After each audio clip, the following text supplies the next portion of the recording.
চিচিঙ্গার ঝাল নিয়ে আমি তোমাদের বন্ধু মাম্পি আবারও হাজির হয়ে গেছি তোমাদের কাছে।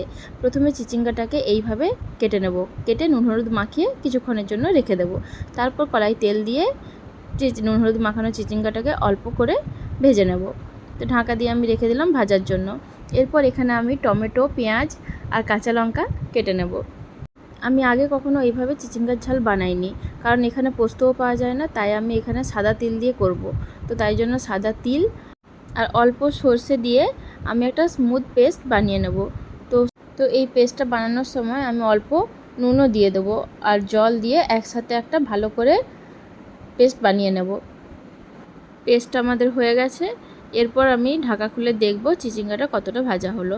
চিচিঙ্গাটাও মোটামুটি ভাজা হয়ে এসেছে। এরপর এটাকে আমি তুলে অন্য একটা বাটিতে রেখে দেব।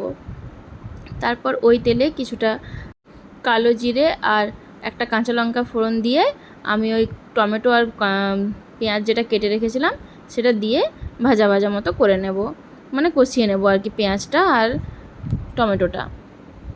পেঁয়াজ আর টমেটোটা ভালোভাবে কষানো হয়ে গেছে। এরপর আমি ওই পেস্টটা ঢেলে দেবো এর মধ্যে। এরপর এটাকে একটু নাড়াচাড়া করে এর মধ্যে হলুদ গুঁড়ো আর কাশ্মীরি লঙ্কার গুঁড়ো দিয়ে আমি আবারও একটু কষিয়ে নেব। ভালোভাবে কষানো হয়ে গেলে, মানে সাইড দিয়ে তেল ছেড়ে এলে, এরপর আমি চিচিঙ্গা ভাজা যেই রেখেছিলাম ওটা দিয়ে দেব। ব্যাস হয়ে গেল, আর বেশি কিছু নেই। এরপর আমি মশলা ধোয়া জলটা দিয়ে আর ঢাকা দিয়ে দেবো। ব্যাস এরপর ভালোভাবে চিচিঙ্গাটা সেদ্ধ হয়ে গিয়ে মাখা মাখা মতো হয়ে গেলেই রেডি হয়ে যাবে আমাদের চিচিঙ্গার ঝাল। অল্প একটু নামানোর সময় আমি চিনি অ্যাড করব। আর কাঁচা সর্ষের তেলও একটু অ্যাড করব, দিয়ে নেড়ে চেড়ে আর গ্যাসটা বন্ধ করে দেবো। ব্যাস তাহলে আমাদের রেডি হয়ে যাবে চিচিঙ্গার ঝাল। এটা শুকনো ভাতে মেখে খেতে খুব ভালো লাগবে।